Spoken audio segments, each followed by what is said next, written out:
They sailed around to Belfast Lough, the pride of the White Star Line. Southampton down to Cherbourg, France, then across to the famed Queenstown. Between 1830 and 1930, 9 million emigrants sailed from Liverpool for New World countries, America, Canada and Australia. 1,250,000 Irish left Ireland between 1845 and 1851 because of the potato famine. These third-class passengers, or also known as steerage, would be contained in Spartan accommodation and obviously designed for heavy use and easy upkeep. They would be surrounded by exposed bulkheads and rivets, stark white walls and brightly lit passages. The setting. In a Queenstown photography portrait studio in 14 Pierce Square, adjacent and near to all shipping lines, so as people come to the town to board liners to take them to America, they have easy access to this portrait studio and many have their photographs taken here. This may be their last opportunity to have their photo taken on Irish soil. This studio is situated 50 yards from the White Star Line, owner of many of the ships that came into Queenstown on a regular basis: Olympic, sister ship Titanic on her maiden voyage, Britannic, Adriatic and the Celtic. Here people depart on tenders to the waiting liners situated at the mouth of the harbour. The date is April 10th, 1912. A typical studio photographer of the time is reflecting and pondering her activities, conversations, and interactions with her clients.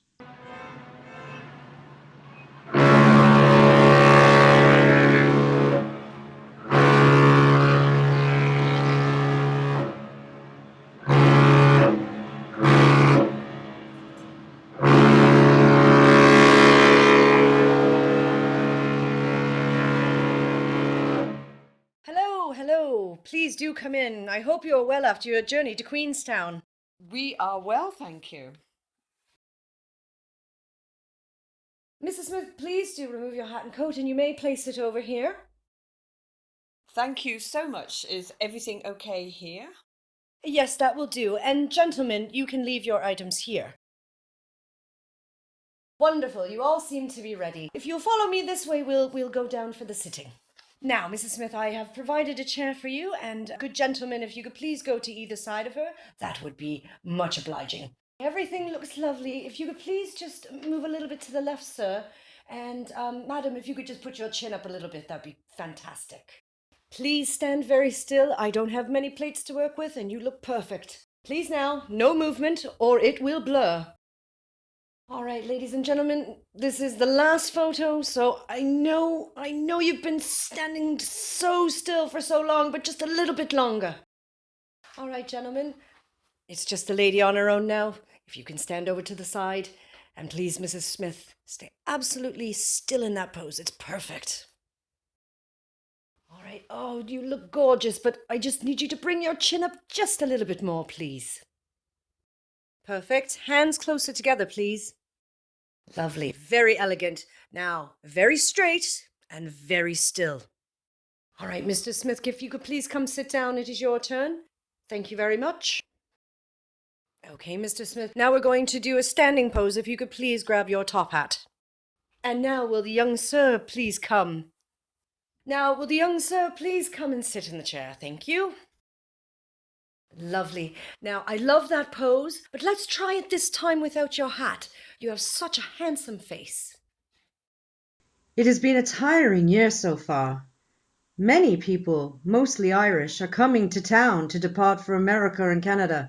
It could be as many as 1,000 weekly. Everyone seems to be going to North America, and every steamship seems more than happy to come and take them there. I shouldn't complain, I suppose. It is very good for business. It does, however, bring long hours in the studio sitting people for photographs, followed by developing those photographs in the darkroom, which can run into the wee small hours of the morning. I feel sometimes I would have fared better being born in a northern country, so I would be more accustomed to the long periods of darkness. The irony with photography, to take the image you need light, but to create the image you need dark. Light and dark, like night and day, just like my work hours. I must admit, I am tired and drained from the darkroom processing, but this is my livelihood. I have become quite proficient in my craft, especially with photographs of women. I have a big pyramid-shaped box I pop my head into. I then cover with a black cloak, and with the glass negative at the other end, I use a charcoal pencil to remove wrinkles and blemishes to create a face of eternal youth. Many a husband has had his desires renewed after seeing my handiwork, and the immense sense of satisfaction from seeing both their expressions at the finished product is exhilarating.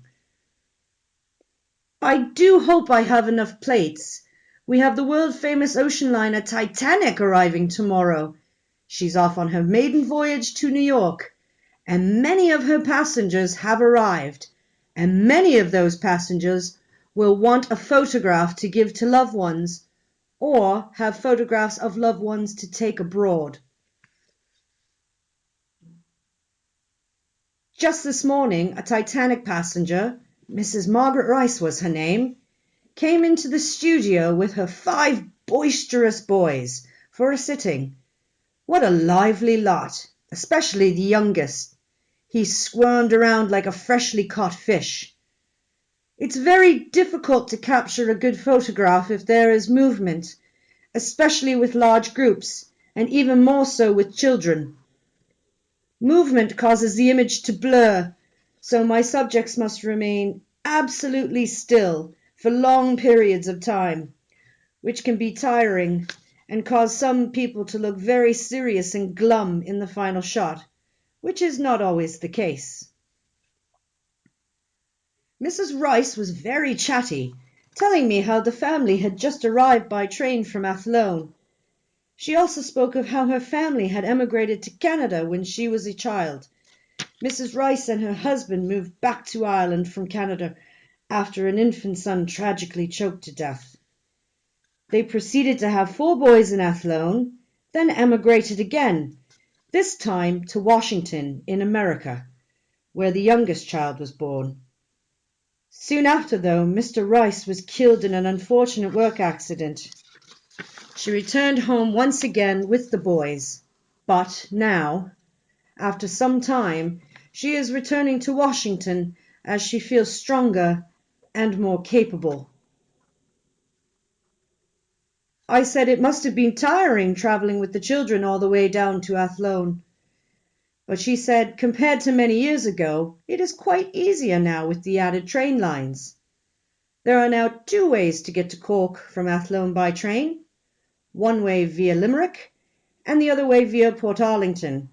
Once you get to Cork City, it is only a short journey to Queenstown. Mrs. Rice was terribly excited to be sailing on the Titanic. She even shared the cost of the journey for her and the boys. Her 3rd-class ticket was £20, 2 shillings and 6 pence. A small fortune for some travelling. The White Star Line ships are proving to be very popular. Everyone says they are faster and more comfortable. Margaret heard that 3rd class was far superior and comfortable on the White Star Line than that of other lines operating. Well, say the Inman line. I personally have heard from other travellers to Queenstown that Cunard provides a quite comfortable service also. The Mauretania and Lusitania are very comfortable ships indeed. Now, I must remember to develop this print for Mrs. Rice straight away this evening. She will be collecting it in the morning before she departs. The ship is due around midday. Incredible! Look at the amount of mail sacks arriving to be put on the Titanic. Oh goodness, is that the time? I have clients booked for an afternoon sitting. I must prepare. Please do excuse me. Part 2 of The Images We Left Behind will be after this short video of present day work that Cobh Pastimes Old Time Photography Studio does here in Cobh.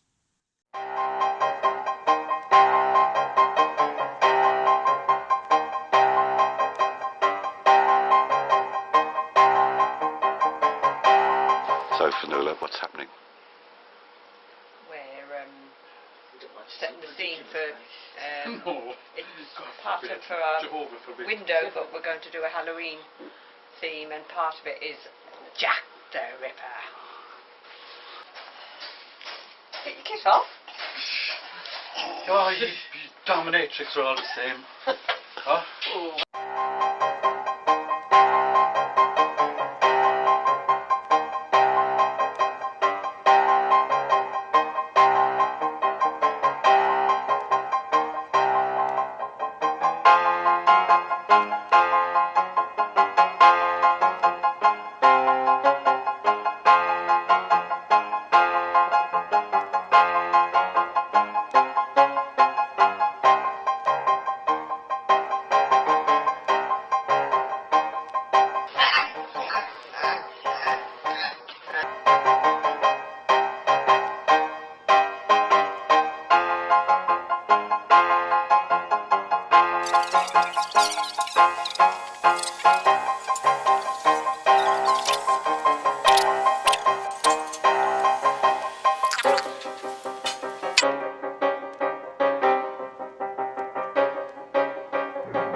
Just going to pause it a sec.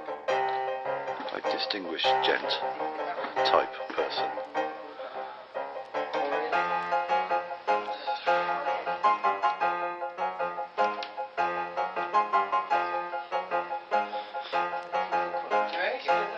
Jack the Kipper. Go back round.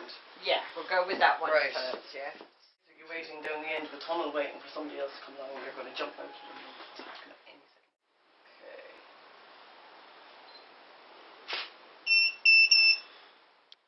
Yeah. Try to get all of you in there, see. Down up across. Just up across your body, is it? Yeah.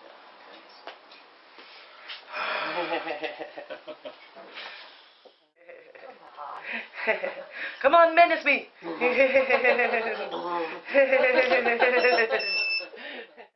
you going to go down on the ground? Body, yeah. Pretty tight there, and basically be sort of coming over my face. Yeah. Probably be easier to do. Yeah. Okay, lift your feet.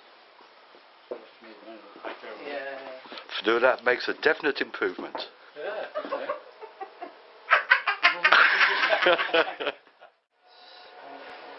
I have to look a little bit dramatic though. Yeah. Great. Really good. Yeah, I don't think there's much else now we can get here. But yeah, and grab the sword with both hands now. Yeah. Great. Yeah. And look back up at me again. Look at, yeah, do that menacing look slightly. Yeah. Great. Lovely. And look up towards the camera. Lovely. Actually, yeah, this angle is much better. Okay. Everybody with a knife? Yeah, stab Fionnuala.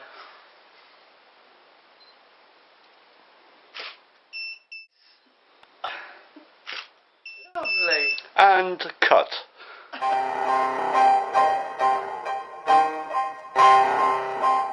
We've decided to have the budgie put down. Oh, is he very old then? No, we just don't look. How do they put budgies down? Well, it's funny you should ask that. I've been reading a great big book on how to put your budgie down. And evidently you can either hit them with the book, or you can shoot them there just above the beak. Mrs. Essence flushed hers down the Oh, loo. that's dangerous, because they breed in the sewers, and eventually you get huge, evil-smelling flocks of soiled budgies flying out of people's lavatories, infringing their personal freedom. Maybe you're for families different, just a man's opinion, hang on. See, now, I feel I'm so me too. And it's never so somebody real. So yes. Oh, my dear Chudson says You the conversation and you should be all. Oh, but no one thing that I'll be living in. And he's not going to open my lock on the new. I didn't even.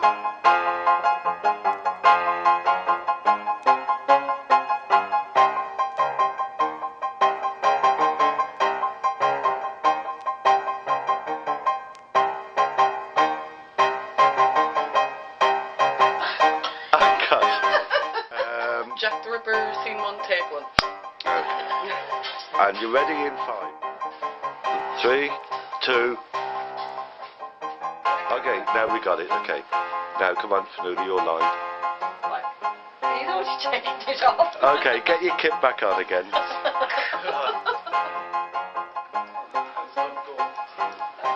Sheet 50. What's she say? How are the nerves, Robbie? Oh, it's steady as a rock. My working hand. Hang on, turn round. I think you deserve to be stabbed, yeah? Right, so you may as well just lie down on the ground slow. Every stabbers.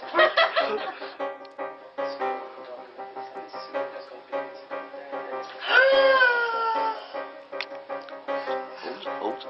Like,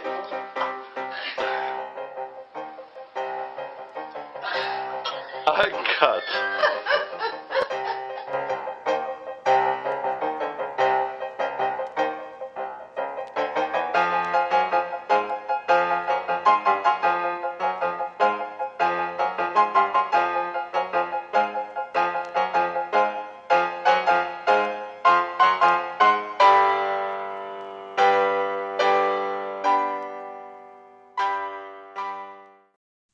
Cobh has had 3 names in its lifetime. It was changed from the Cove of Cork to Queenstown after a very brief step on land visit here from Queen Victoria in 1849. After the foundation of the Irish Free State in 1922, the town reverted back to the current name of Cobh, C-O-B-H, which was a more Irish version of Cobh, C-O-V-E.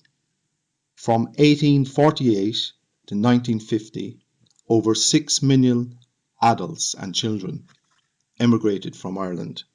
Out of this figure, over 2.5 million departed from here, Cobh.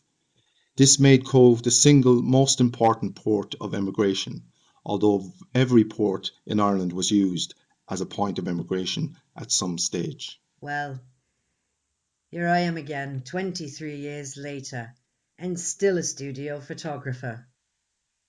A lot of advancements in photography have been made. However, one thing that stayed the same is emigration from Ireland. What a charming and sweet girl. I remember this young lady. Couldn't be more than 17.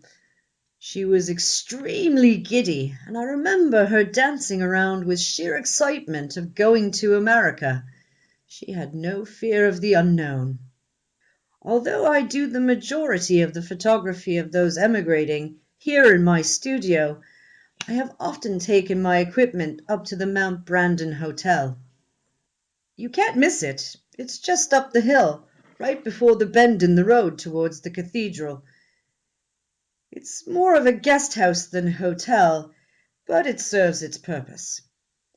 The owners are from County Kerry and have named it after the mountain of the same name on the Dingle Peninsula. Kerry has been hit hard economically. The majority of people raise livestock or toil the land. Traditionally, the firstborn normally inherit the father's farm, so if there are younger siblings, they have few choices. Marry a farmer, become a priest or nun, or seek new lands and opportunity. Most of the guests are from the Caersiveen area. I have been asked to take my services up to the hotel to photograph them and their families, whom have accompanied them before they depart for the Americas. Many times this is the first and last image of them on Ireland soil. These young people are leaving nothing but sadness and economic despair behind them. For many Irish, emigration was like a death. The American wake is a custom that seems unique to Ireland. The photographs I take depict the mixed emotions of these young people: excitement, sadness, fear, and hope of what the future might hold for them. Everyone dresses in their best clothing for the photographs. A studio portrait is a rare occasion for many of them. The expense is great, but knowing this would most likely be the only photograph ever taken of them, and this would possibly be the last time a family would see this person, you couldn't put a monetary value. All aboard! All aboard! Last fall now for us going abroad. All aboard! All aboard! Last fall now for us going abroad. Emigrants on baggage sit with cheeks aglow. Relatives of loved ones weep, no shoes on feet. Famine's toll taken, they must go. No more to meet, no more to meet. All aboard! All aboard! Last fall now for those going abroad. All aboard! All aboard! Last fall now for those going abroad. Carriages and side carts they tumble along. Ships load and unload to the sailors' merry song as the tender's bell so loudly rings out. Ding dong, ding dong, ding dong, ding dong. All aboard! All aboard! Last fall now for us going abroad. All aboard! All aboard! Last fall now for us going abroad. Men, women and children are leaving their homes in search of a new life over the foam. But they know in their hearts as they sail from the shore, for as long as they live they'll see Ireland no more. All aboard! All aboard! Last fall now for us going abroad. All aboard! All aboard! Last fall now for us going abroad. Last night in Queenstown the wake was held, traditional hoolie, for they'll meet no more. With song and dance the town was filled, Ellis Island away to Ballymore. All aboard! All aboard! Last fall now for us going abroad. All aboard! All aboard! Last fall now for us going abroad. Emigrants on baggage sit with cheeks aglow. Relatives of loved ones weep. There will now be a film screening which features real footage of the White Star Line ship, the RMS Olympic.